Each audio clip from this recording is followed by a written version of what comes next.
Welcome to another episode of Fave from Fans, the podcast where we explore all things favorite. And I mean all things. Well, not all things. I think we've talked about this before because I don't do religion or politics. But anyway, I'm your host, Jamie Ray. And today I'm so excited. We've got a first time guest on the show. And we're going to talk about underground movies. Now, a lot of people think underground movies like, oh man, they're so hip. Let's go to the art house and watch an underground movie. No, we are not talking about those. We are talking about the ones where if this is the ground, our movies take place down here. And what better person to have this conversation with? Jay, I'm not going to try to pronounce your last name. But Jay is one of the powerhouses behind the comic book Mest. And it takes place underground. So I met Jay and I was so excited and he said yes.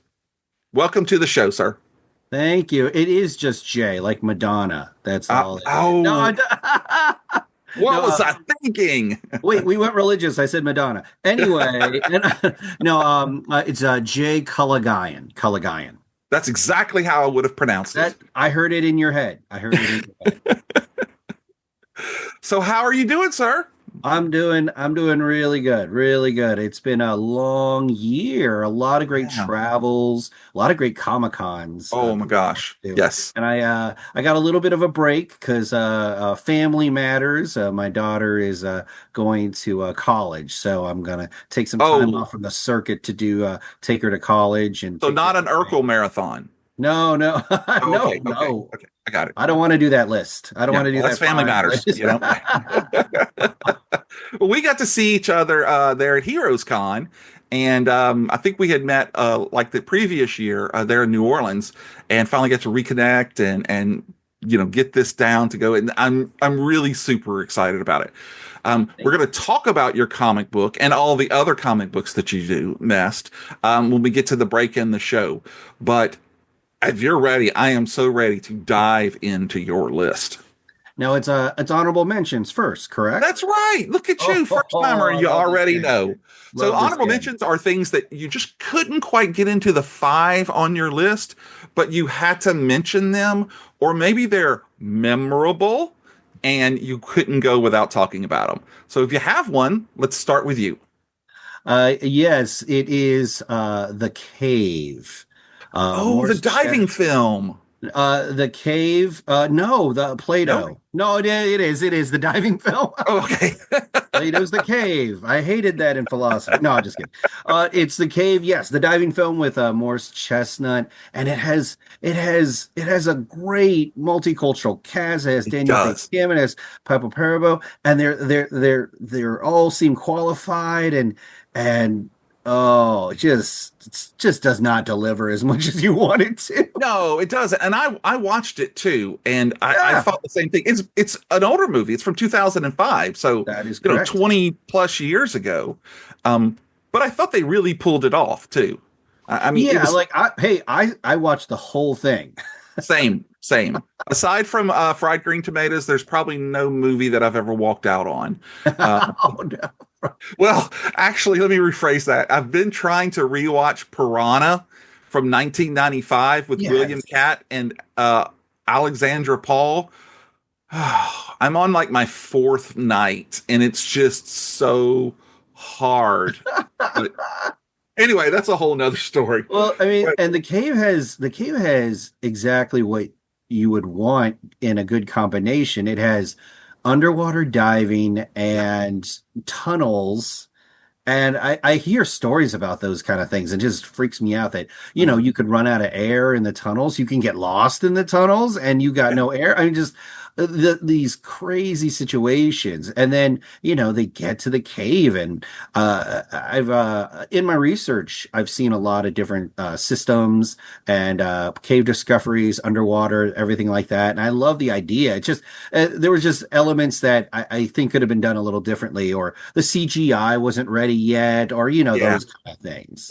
I mean, I watched the whole thing, so I got in my honorable mentions. Well, that is awesome. I like that. That's a good choice.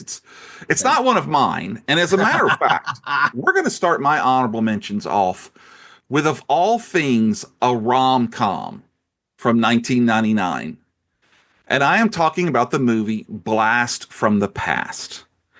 So, if you've never seen this before, again, it's a rom-com with Brendan Fraser as the appropriately named Adam, a naive young man who emerges from a fallout shelter after 35 years of underground isolation. That's The whole right. thing that happens is his dad, Christopher Walken, has really thinking in the late 60s that there was going to be this whole crash, and that they were going to bomb us. So when something happens and they think it's really going down, he and his wife, Sissy Spacek, get down, and they think it's the world is over. So they stay down there until the dad needs some medical assistance. So they put Adam together, they put the suit on him, he's going to go out and go through the mutants and all of this, and he comes out, and it's in the middle of Pasadena, which is completely different from when they went down. So it's like a whole time capsule type movie, but he ends up making some friends and learning about romance. And the reason I chose this movie is because the subterranean sequences, they showcase a perfectly preserved, like mid-century modern environment with a hydroponic garden, libraries, and all the amenities for a long-term survival. So it also has the above ground stuff. But for me, that movie always stuck with me because it was so cool that if you're going to be stuck in an underground cave for 30 years, this is the place you'd want to be. Oh, good pick. I would Thank you. Have you never. seen this one?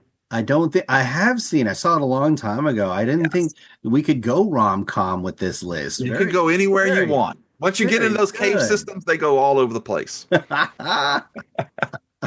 So that's an honorable mention because not a ton of it takes place underground. Yeah. And you could say the same thing for my other honorable mention choice, and that is the sci-fi classic from 1954, Them, about giant mutant ants created by atomic testing in New Mexico. There's some great scenes in this movie underneath the LA River, and they go in there fighting the ants at the end, and a little while takes place, but it's in that drain system that's in there that you've seen in so many movies like Grease and Terminator 2. And so this is what's goes on underneath there.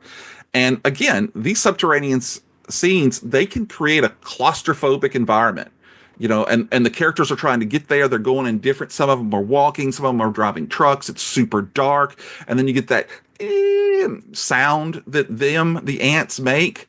Man, it's really cool. And Whew. 30 plus years before aliens did it, they come in and find the egg chamber, and they Oh, have to destroy right. it. And what do they use? Among other things, a flamethrower. So I think James Cameron was watching that when he was a kid. Oh, that's pretty So, good. That is a well, good one. thank you. I like to go kind of out there. There were a ton of movies to pick from, and so I'm going to be very interested to hear what your number five is. My number five. Have you heard of the movie As Above, So Below? Yes, is that the one in Paris? 2014. I went to Paris and I toured the catacombs. Oh wow! And then when I heard about that movie, I had to watch it. Yeah, Movie's good, but just they were one of the few. They were one of the first films to give permission to shoot in the actual catacombs, so right. they didn't have to recreate it. And I Yeah, mean, if you ever have an opportunity, it is amazing. It's oh, just so odd, uncanny, unique. Just being in the catacombs, yeah. just walking around. You have a reverence. I don't know about those people that love the selfies. I did take a selfie or two, but I mean, it's a tomb. Right, right. No bones about it. It's a fun You know. trip. Oh, that was good. That's good. So I will say I've seen that movie before, Mhm. and I saw it once, and I wasn't super impressed with it. But that being said, had I gone on a trip and seen these actual catacombs, I think my reaction would have been very different. Yeah. Yeah. Yeah. Well, that's an awesome pick. I like that. As Thank above, so thank you. below. Thank you. All right. Well, my number five takes place all underground. Well, the very first takes is a little bit, but it's from 2016 and it is called The Autopsy of Jane Doe. Huh. Have you seen this one? No. Okay, well, this one's really cool because it takes the story of a father and son coroner, a father and son coroner, and they are brought at the beginning of this big storm because they find a woman in a house who's been killed, and the sheriff really wants to know what kills her, and they don't know who she is. And as the autopsy progresses, strange things start to happen, and it's perfect because they're at night, they're in this sterile, fluorescent lit basement, and strange and increasingly terrifying phenomena begin to occur, and it's really unsettling, not just the atmosphere that it creates. Because at one point, the power goes off, and so the elevator, the only way to get up and down, is shut down, and they're in there. But the how do I say this? The corpse becomes a character in its own, without moving, without speaking. It tells its own story. And the fact that they're both trapped under there and there's no way for them to get out, it's really one of the spookier films I've ever seen. So a scary weekend at Bernie's, is that what you're saying? No. I'm just kidding. I'm kidding. I'm kidding. Weekend at Bernie's was already scary enough. That was good. Oh, awesome. All right. Well, why don't we bounce back and you tell me your number four? All right, I'll go back. I'll go back. Oh my goodness, 75 years ago.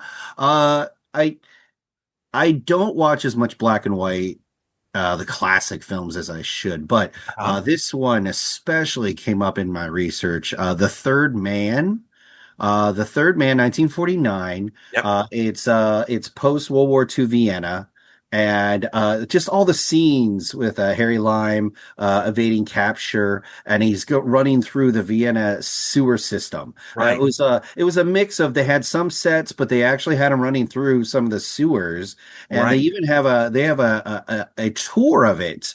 I want to go check it out someday. A Third Man tour That's really of cool. the sewer tunnels where he was running. So I kind of want to see that. But just the black and white, because the comic I do, and I'm not going to plug it right now, but well, we chose black and white when we print it. Two reasons.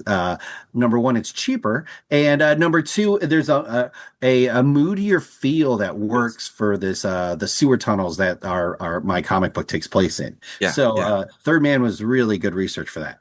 Okay. So if I'm not mistaken, that's a Hitchcock film, right? I And don't. Harry Lime is Orson Welles. It was directed by Carol Reed. Oh, okay. I I'm thinking don't. of something else then. I think you're talking. Yeah, I know what you're talking about. I don't think this is Orson Welles yet. Okay. Yeah. So if you really enjoyed the Harry Lime character, Uh-huh. they actually have because I love old time radio.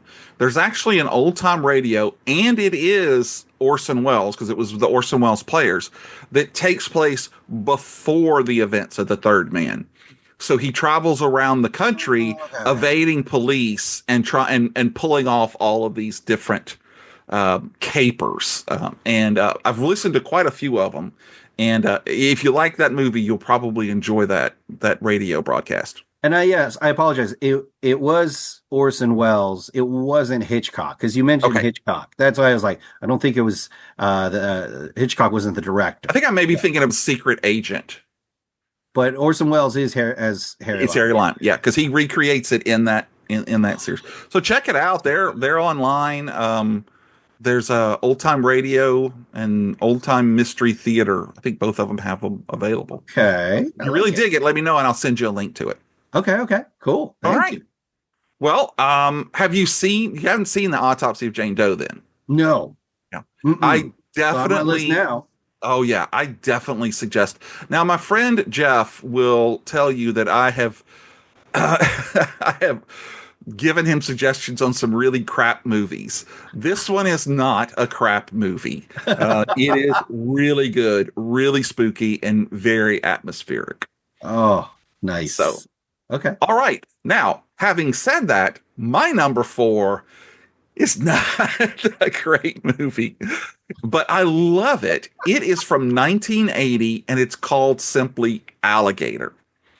And it follows that old urban myth about the little girl who gets the alligator at at like a county fair, and her dad eventually gets mad and flushes it down the toilet in Chicago, and it feeds off of all of the stuff that people flush down their toilets, the animals, all until it becomes massive. Mm. So this was it's a fun film because Robert Forster is like the lead detective in it. And of course, nobody believes him. I mean, who's going to believe there's a giant alligator? And it's not until like, I think it's maybe like the deputy mayor's wife is walking her dog and the alligator breaks out and it eats the dog. I think that's when they start to believe him.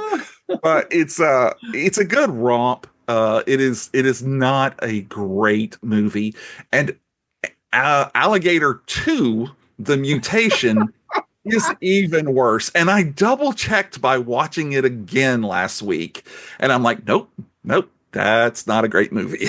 But that was I've seen it. I've seen it out so many times, but I haven't had a chance to get like actually watch it. Oh, yeah. It's a great. very 80s, but the great thing is there's no CGI, so they actually build scale versions of like the sewer, and there's a place where he comes up out of like I was saying, out of the sidewalk, and so they build it to scale. So Nice. you get a really cool feel to it. Um, Okay. but again, it's a movie from 1980, and it's a giant alligator. So Well, yeah, that's what I would want to see. I would be like, oh yeah, I need a giant kind of like alligator. behind you right now. I know. So yeah, again, that I'll tell you more about that That's later. right. So for me, I think it was the 90s before Tim Burton's Batman came out Hmm. or was about to come out, or I don't know. There was like a drought of superhero or comics, or there was like just a couple like a 10-year drought, and like this movie came out, and it was horror but also science fictiony. It was called Mimic. Mimic in Science 19 fictiony. That's a good Science adjective. fiction, yeah, that's what I'm saying. So it's called Mimic. It was 1997. Right. It was Guillermo del Toro, Hmm. and it basically has these it has all your scientific tropes where they genetically modified insects to battle this cockroach infestation, but then the cockroaches evolved and they began attacking the humans. And just how Guillermo del Toro kind of breaks it down. And this is before, and I love Guillermo del Toro's work, but sometimes he follows certain plot tropes or repeats. Uh-huh. But this is one of the first times, like one of his first films, so it was just so good. Oh yeah. Oh yeah. And just the way they did it and the pacing, and yeah, you don't feel And like the humans have a chance. Mira Sorvino. Oh, yes, yes, absolutely. Yeah, no, And I agree with you so much. That one really took the ick factor to a higher level. I mean, because it's not like you're watching one of those little movies where the little cockroaches are running around. These suckers, they evolve. They oh have my gosh. evolved. when And they when they show the Spawn, humanish face, yeah, but it's yeah. really the wings being put Mhm. together. Oh my gosh. Yeah, and it was good enough that it would spawn two sequels. Nice. Thank Nice. you. The puns are free. Which I have not seen. Yeah. Two was three. No, forget about it. But I think you can I buy have all seen three of all them on DVD. It's like, here, watch this movie and we'll give you these two free. I So have we'll seen all see. the Tremors, though. I have seen all the Tremors. Yeah. See all those. Uh-huh. I had to. I had to finish. Yeah. So, there's a theory out there that Michael Keaton, Michael Keaton is, no, not Michael Keaton, the guy who has all the guns. Oh, Keaton. No, Yeah. Michael I think Gross. Michael Gross, right. Okay. That he is actually the character from the show with Michael J. Fox Yeah. because he loses all of his money and the kids go away and the wife divorces him. And so he moves out to Arizona and ends up meeting Reba. So, yeah, I've heard that a couple of times, actually. I don't know that I believe it, I like but that. I like yeah. that. All right. Well, to parry that, my Yes. number three is what I will say is a very fun popcorn disaster movie. And if anybody knows me, they know I love the disaster films. And this one is some 2003, and it is called The Core. And this is a fun film where the Earth's core is actually slowing down and is going to stop rotating, and it's going to threaten to destroy the Earth's magnetic field. All of these things start to happen where holes open up in the ozone and all the birds die, and it's really cool. So what they do is they build this ship called Virgil, and it's like a segmented subway coated with unobtainium. Bravo, bravo. And it's got a laser basically that drills out in front of it. And so what they do is they drop them in the ocean and they have to go down all the way through the core. And of course, there's problems all over the place. Yeah. And when they get down there, they are supposed to set off a series of atomic blasts to get it to start spinning again. Is it way out there? Yes, it is. But I mean, it's a disaster film, and it's got Aaron Eckhart in it.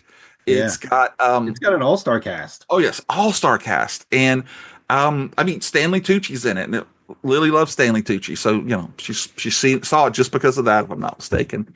So If it's a lot of Stanley fun. Tucci tells me fiction, I will assume it's fact. I'll be like, I believe you, Stanley Tucci. Stanley Tucci. Have you ever seen the ad? I think it was like either Levi ads or something like that from the 90s with Stanley Tucci, and he has like brown hair and it's like combed over and he's wearing a wife beater t-shirt. Like, what the hell is that? Dr. Erskine? I don't think so. Nice. Love it. Well, now we are at the point of the show where we get to stop and talk about everything that you do. This is going to be the first of 3-hour segments where we're just going to go on and on. No, not really. Oh my gosh. I was like, what? But the whole reason that we got together to do Underground is because of Mest and Yes. some of the other things you do. So please talk about it. So, MEST, MESSED, is the nickname for the Metropolitan Sewer District. And I have a main character named Lilliput, and she's kind of our tour guide to the weird, wild, wet world beneath our feet. All she has is a shovel. She's a sewer worker, and all she has is a shovel and things like giant worms and alley crocs, like behind me, and all sorts of other creatures and weird things are trying to stop her from clearing out the tunnels. Right. It's a book that is both fun and disgusting, and I was inspired by my daughters to create a strong character that happens to be Filipino, happens to be Asian, and happens to be female. And I mean, as part of that inspiration, I get to take my kids to the comic book store and the bookstore, and they get to see, someone who looks like them on the shelves. That's awesome. Yeah. And I love the way you phrase that. And that's one of the things that I try to impart when I'm talking to people about diversity in comic books is you created a strong character who happened to be Filipino, and it's not like the main part of the story. So people who you've got all of these basement dwellers that in a bad way that'll go, oh, I'm not going to read that. Well, no, because if the character is written well, Yes. You don't care. You want to be involved. And then just like you said, your girls get to see that character in print. My daughter is a quarter Japanese because my wife is half Japanese, and it is very important to see the representation. Thank you. But I Yeah. like to say that the representation when it's done well, and Yes. Mest does it well. And Thank I you. love. I was talking about Alligator 2, the mutation. This alligator is mutated because the chemical company dumps all of the stuff, including growth hormones and adrenaline and some other things in the sewer. And while I was watching it, I was thinking, oh, this is a good tie-in. This is also just in my research and everything like that. Sewer workers have to deal with so many things that sound like science fiction when Yeah, just people flushing their pharmaceutical drugs, right, or a chemical company has a runoff, or just, I mean, there are literally antibiotic resistant bacteria in the water in the sewer now. right. And that goes into the ocean, and that's why sometimes the ocean has to, or like swimming areas, they have to like call the red flag and say don't swim today because Yeah. it's just a high amount of bacteria in that water right now. And not even thinking about the fact that the gases that Oh, breaking fecal matter produces, I mean, it's so much. And then you add to in your comic, you add to the fact that they're dumping massive amounts down there, and it's been going on for a while, yeah. and it's almost like she is, my daughter's name is Lily. My youngest Oh, is Lily, so oh, I nice. thought that was kind of cool. But I was like, when Lilliput goes down there, and she's like the front line. She is the one doing, and like I said, she's got a shovel. Yeah. Um, but it's a great comic, and it's not the only comic you're part of. No, so Mest is what we've been doing probably for the last we've been doing it for 9 years. Next year is the 10th anniversary. We have 3 volumes completed, and we have a fourth volume. We have chapter 1 out right now. Okay. I work on that comic book with my partner in slime, Dylan Spieg. Dylan Spieg has been my illustrator for Mest Comics for the last 10 years, 9 to 10 years. And so that's our main book. Our company is called Creative Muscle. And we have a couple other comic books in kind of like expanding our line. We feel really good because we've done Mest and we have a nice. So if you want an ongoing series with lots of story behind it, Mest is for you. But then also we've been tapping into the hidden histories with a book called Filipino Assassin. Filipino Assassin, The Untold Story of Vincent Minago Hambright, is about an actual boxer from the 1920s, late 1920s, that the newspapers called the Filipino Assassin. He had this knockout right hand as a Wow. boxer. And so the newspapers called him the Filipino Assassin. And I wanted to put a spotlight on him because this boxer went all the way to Madison Square Gardens, won a bunch of different bouts and belts. Yeah. And honestly, up until about a year and a half ago, I'd never heard of him. Wow. The fact that there was a famous Filipino boxer, famous Filipino athlete in the Uh, 1920s in Cincinnati, in the Midwest, in the yeah. papers on a regular schedule, just getting in the papers every time there's a fight, and I'd never heard of him. That is So wild. kind of wanted What to a put a spotlight on that hidden Yeah. What a figure. great story. Yeah, yeah, yeah. That is really So we awesome. did a comic book. It's just a it's a graphic comic book, 32 pages, and it tells his story from birth to his World War II service to his tragic death. And that's panels. So the way I do it is the top panel and the middle panel is kind of his chronological story. Hmm. Born in the Philippines, came to America, while the bottom panel is just his boxing career. So every page has Oh, boxing that's on it. cool. It's real. I loved how it turned out because Dylan has like that moody boxing ring with the black. Hmm. It's all black with just spotlights and everything, and the crowd is kind of hidden in shadow. And oh, it's such a fun book and just a great way to learn a little bit about just seeing yourself in history and just learning a little bit more. That's awesome. That is awesome. And where can people find these comics? So these comics, you go to Mess Comics, MESSED Comics .com. And then we also are branching out into kind of that cryptid mythology kind of Uh-huh. area. So the first thing we started off with is the Grassman. Grassman is this very fun book about Ohio's Bigfoot. It's called The Grassman. That's what our Okay. Bigfoot is called here.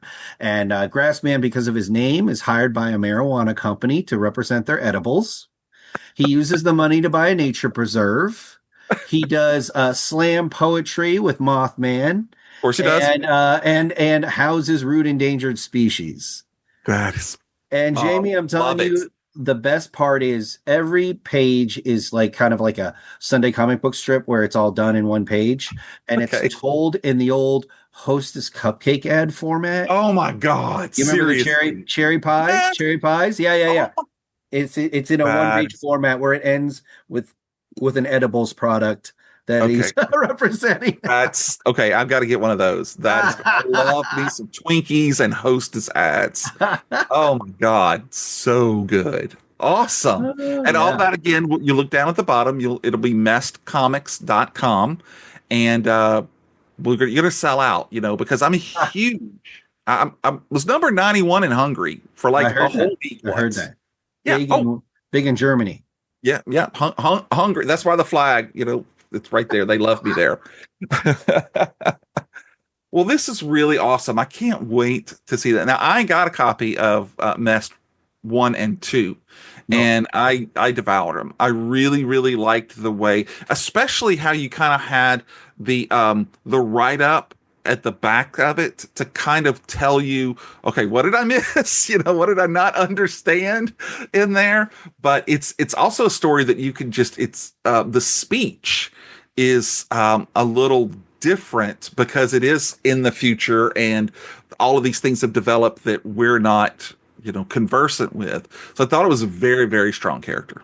I think that any workplace has its shorthand, has its Yeah, own lingo. Mhm. language, lingo, and I've had enough comics where like there's a soliloquy, and, and I'm like, what is that? A speech? Are you giving a speech during a fight? And Right. unless it's Captain America, he can pull it off. But still, I'm like, are you doing a speech? And so I think if you're by yourself down in the sewers, I Mhm. don't think you're going to talk too much. I have a couple of cheats where she does an audio recording of just Yeah. what she's doing. And then she also has her pet rat partner in slime named Akka on Yeah. her shoulder or in her pack. And sometimes she explains some things to Akka the rat. But I think as a comic book writer, when I first started getting into this, and I worked with Dylan, I was like, you got to let the art tell a story.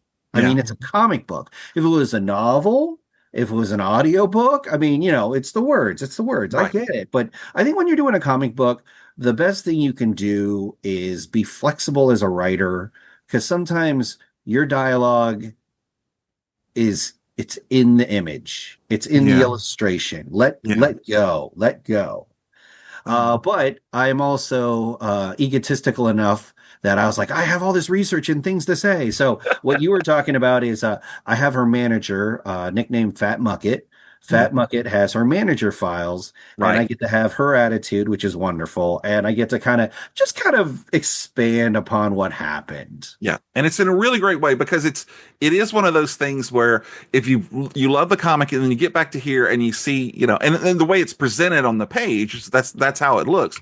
You can at that point go, oh, I don't want to read all this stuff, and you won't lose anything. Mm-mm. But if you read it, you gain so much more about what actually is going on.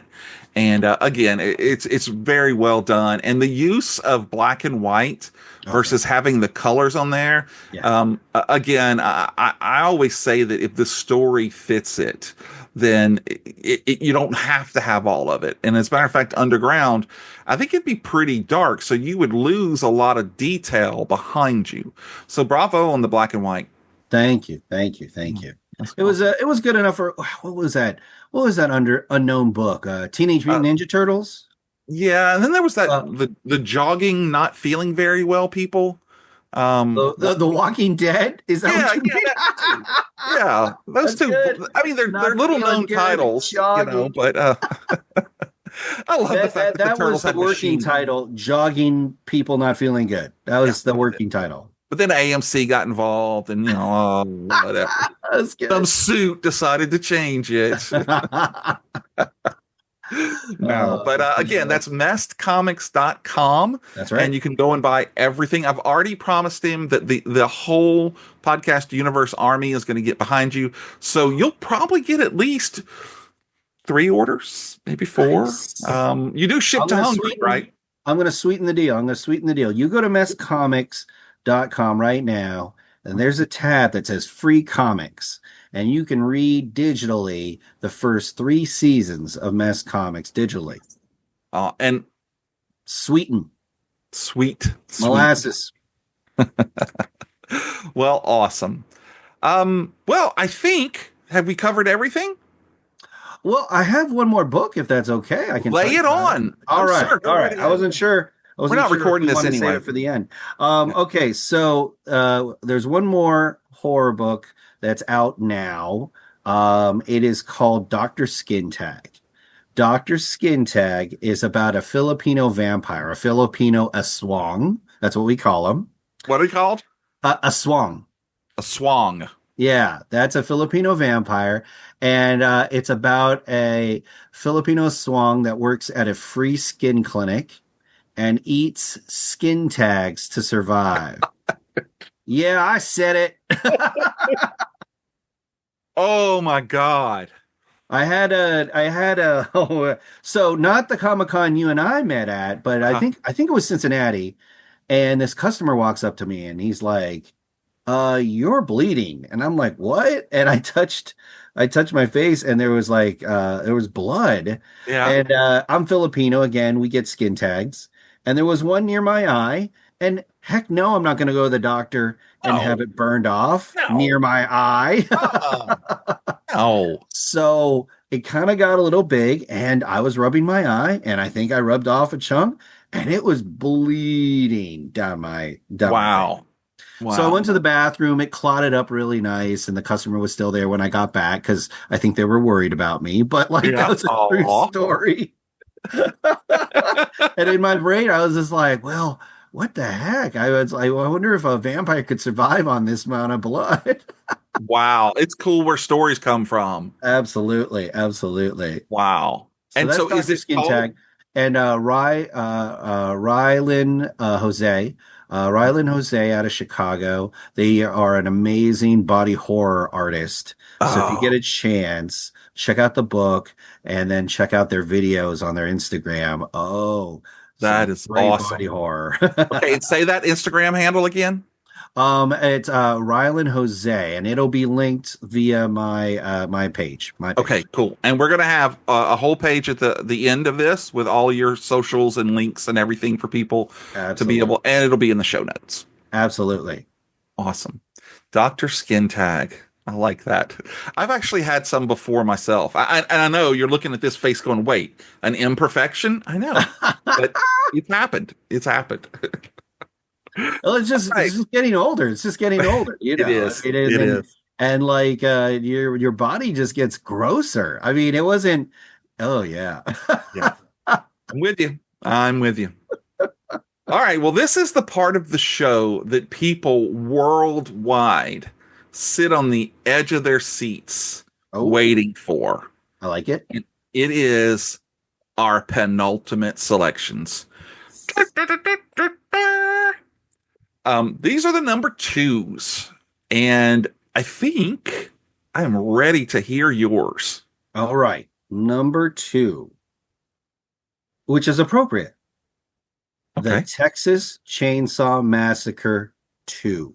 Two. Okay. With So the Sawyer family has a bunch of underground tunnels, Yep.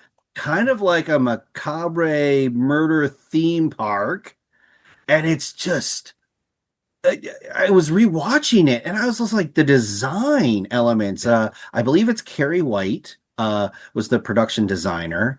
And Okay. it's just this it's all these different tunnels, and they all have their own little characters and gruesome death totems and decorations, and it's like horror art deco where it's like all indirect lighting. Mm-hmm. Mm-hmm. So there's lamps everywhere. There's posed skeletons from their body parts, and the penultimate is there's like they recreate a bunch of like little scenes, including Slim Pickens riding the bomb from Doctor Strangelove. So it's just so much, and it didn't need to do that much design to it, but they did. I don't know if it was one of those we had extra time, they had extra love, they just had extra stuff they can bring in, but like Yeah. I don't think they had to go that far, but it's just so much design elements in there. It's amazing. On top of this crazy horror story. Yeah. And some incredible actors. I mean, Bill Oh, Moseley with the chrome don't chop top. yeah, Uh, yeah. and then who's it? Dennis. Dennis Dennis. Hopper.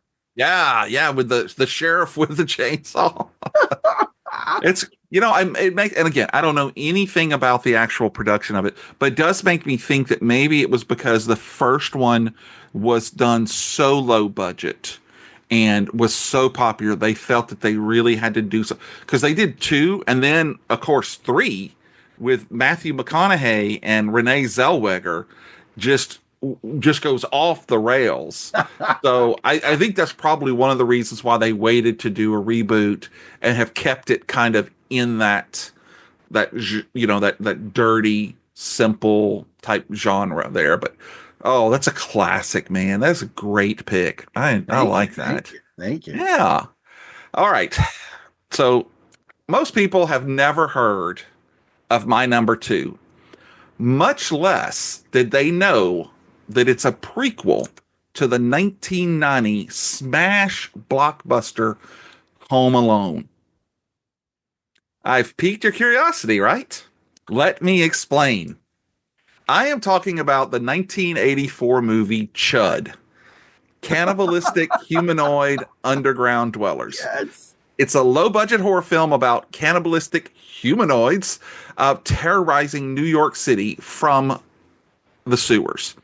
The underground scenes, which make up a huge portion of the film, take place in the sprawling sewer and subway tunnel systems where mutated, former homeless people have made it into their home. And these things are deliberately claustrophobic, dimly lit. You got the dripping tunnels. You don't quite know if these people are if they're still human or whatnot. They drag people down, and it's a really, really great fun film. But you're still sitting there asking yourself, how in the heck is it a sequel, a prequel? How is it a prequel to Home Alone? Well, I'm going to tell you, because photojournalist George Cooper, through the course of the movie, ends up getting proof, taking pictures and whatnot, that the government has been storing toxic waste in the sewer. And along the way, AJ, the Reverend Shepherd, is framed for the murder of those people that have been eaten. He like ran a homeless shelter. So when the government comes in and finds out that the gig is up, they frame him and he goes to jail. Well, George Cooper, he has the photographic proof. So he uses that to secure a new life as Peter McAllister. And they give him a high paying job, so, probably in the ad business, and a really nice home in Chicago. So the Reverend ends up being ostracized by the community, moves to Chicago into the slums, unable to find work, ends up turning to a life of crime, changes his name to Marv Merchants, and ends up partnering with Harry Lime. I don't know if you ever knew that. Harry Lime, and as they become the Wet Bandits. Oh, Now, I would love to say that this was my idea, but it's not. I cannot think of who I first heard it from. But of course, it's the same two actors that are in this movie that later show up in Home Alone. And it is just no. perfect because while they're scoping out a home in outside Chicago, Marv is shocked to see a picture of Cooper and silently decides to exact his revenge. And there you go. It's a prequel to Home Alone. Wow. Wow. Yeah. Then you gotta go.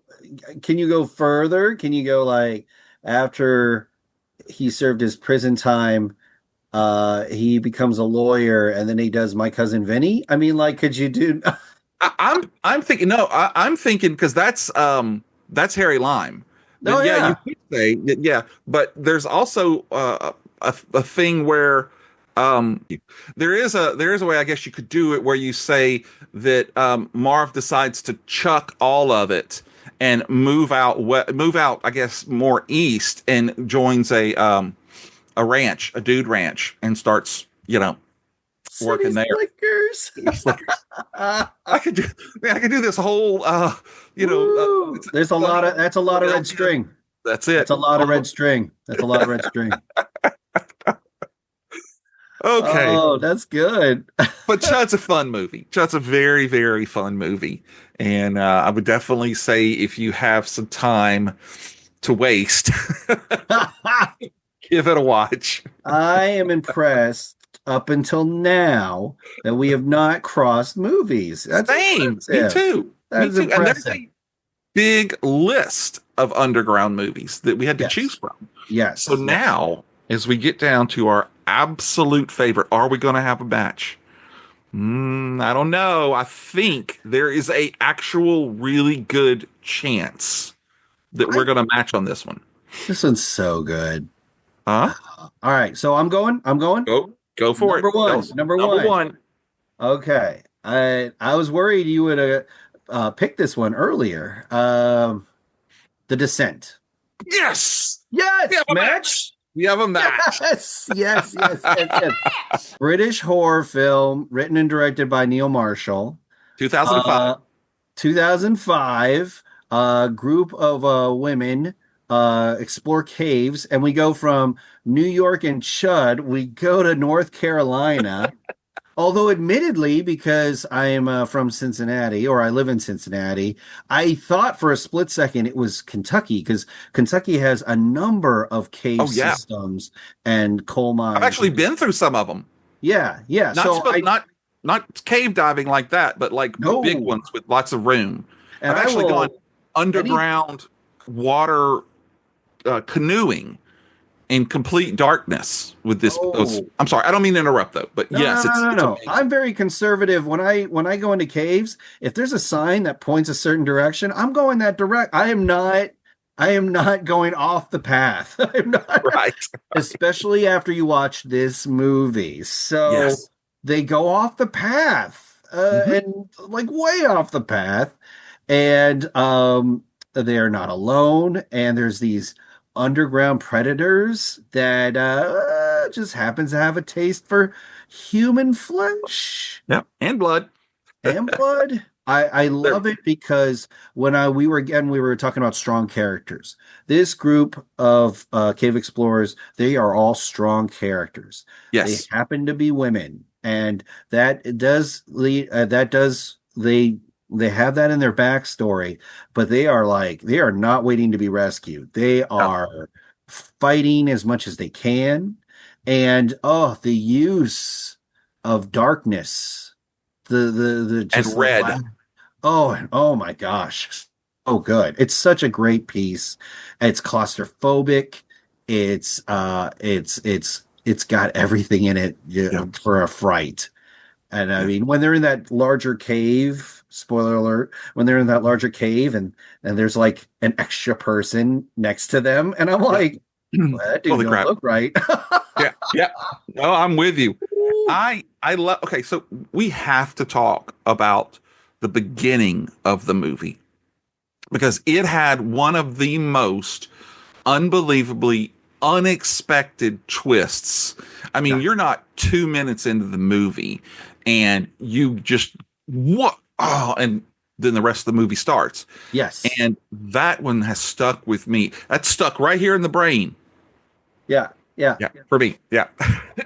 But I do love the fact that when the women get together, um, they're not, they're all adventurers. They're Yeah. all ready to do this. And then the first rule of horror movies is someone thinks they know better than the map. And Mm. when they go off that, the rest of them don't know. Again, a little spoiler here, but Yeah. one girl says she knows a better route, and you go down that route, and then you can't go back. It's you can only go forward, Yeah. and forward are these blind cannibalistic creatures. And I'm not going to tell you where the creatures come from because that in itself is a whole nother horror. Yeah. Yeah, yeah, and you know what I'm talking about. Yeah. Yeah. Yeah. Yeah. So when it gets to that point and it's finally revealed where these creatures come from, you're like, holy crap. And then the ending, of course, there's two different endings. Yes.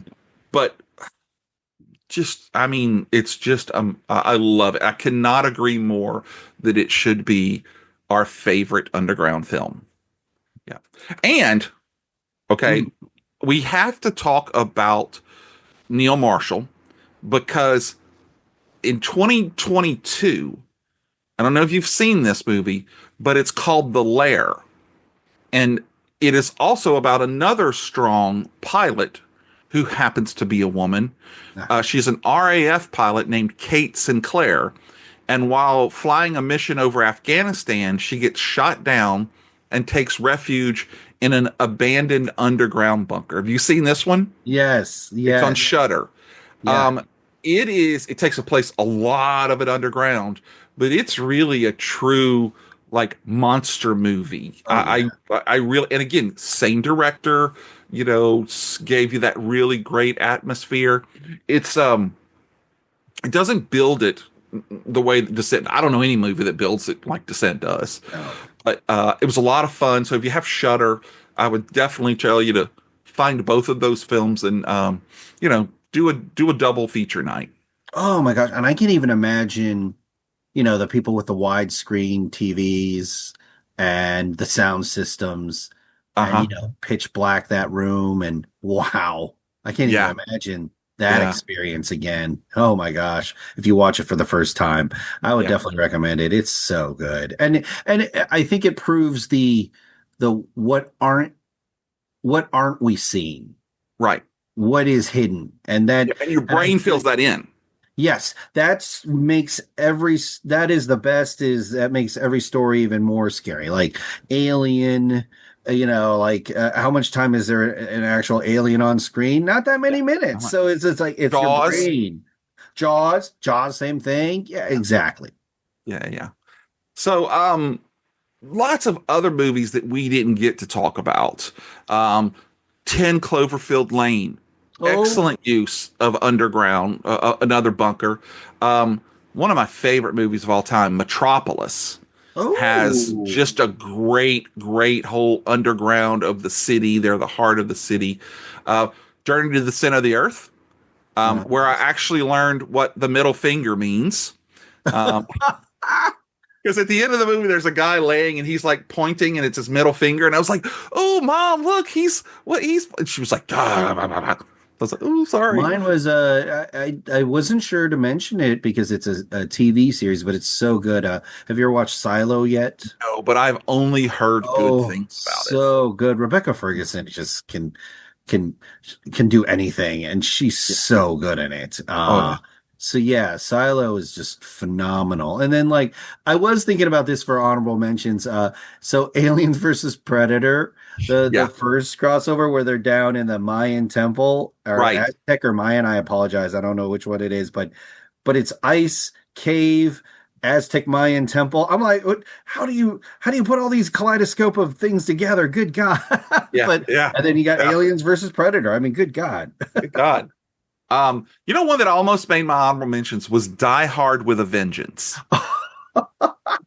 I thought the way that they used the tunnel system Yeah. and the construction and all of that to pull off, I thought it was great. Just didn't spend enough time down there. Nah, So I never. didn't include it. Never enough time Another worth it. movie that I almost included, and this is my last one, Yeah. Nightbreed. Oh, That whole Midian? Midian is almost Midian. all underground, and it's so strange and it's so Yeah. weird. But it just couldn't make the list. If you ever have an opportunity, the comics, Oh there's yeah, two sets of comics. One set from the 80s, maybe the 90s, and then another new set. But just so much fun if you want to continue it. yeah, for sure. But yeah, I've got Midian. the Oh my God, Midian is where the monsters are. That's Yeah. right. And I mean, come on, David Cronenberg is a serial killer psychiatrist. I So I mean, had a Halloween where I had that mask made for me, and I'm not gonna lie, it sucks because I can't see through it. But I look cool in the mirror. yeah. Wow, Oh, that's it's such a really good cool. mask. Oh gosh. Well, man, Jay, I cannot tell you how much fun this has been. Thank Um, you. I really appreciate you taking the time to watch those movies. I know it's always hard, to put your favorites on the line. And man, you really did it. Well, only one Oh, thank you. crossover, and it was the number one, and we both know it's our favorite underground film. Ah. So I Oh, have to ask, how many double picks happens on the show? Like, does it it's happen a it lot? it happens enough that I have this cool little icon and this cool little sound bite from the Target lady going, "It's a match," which in post production I'll add. Nice. Um, but I have a very different uh, taste in movies. Um, the 501st guys will say I have bad taste in movies, but so there does become some of them will cross over. Um, the most I've ever had is when you deal with like a really popular topic. And so it's, when there's not as much minutia to go in. I was surprised. I mean, the list of movies like this, there were like, I don't know, maybe 30 or so that just, kind of popped in. Even Beneath the Planet of the Apes, you know, Oh, could have been included, you know? yes, Um, yes, so there's some great underground scenes, but I yeah, think we did a very good job of taking the ones that really live underground and, absolutely. and bringing them to light. So And we didn't mention any Ninja Turtles. That was nice. no, That's not nice. even a one. Not even a one. Well, I want to thank all of you out there in the podcast universe for tuning in to Fave 5 from Fans. We hope you enjoyed diving in to today's episode with us. If the episode resonated with you, here's how you can help. Share it with somebody who'd love it. And if you're feeling generous, drop us a 5-star review on your podcast app of choice. Your reviews genuinely help other fans discover the show and keep Plastic Microphone Studios creating the content you love. Or, maybe sometimes you don't. Find us across social media, X, Twitter, Instagram, Facebook, and beyond, where we continue the conversations and connect with our amazing community between episodes. Thanks for being a part of the Fave 5 family. We've got some great episodes coming up for you, so we'll catch you next time. New episodes come out every Friday. Every Friday, really? Unless they don't. Okay. So be sure to subscribe and follow us so you can catch all of the episodes, even the new guests know. Oh, God. And remember, folks, it may not be the best. It may not be the most popular, but if it's your favorite, then that's good enough for us. Thanks for joining us. Jay, take us out. Thank you so much for having me. And I forgot what I'm supposed to say. Dang it. I love it.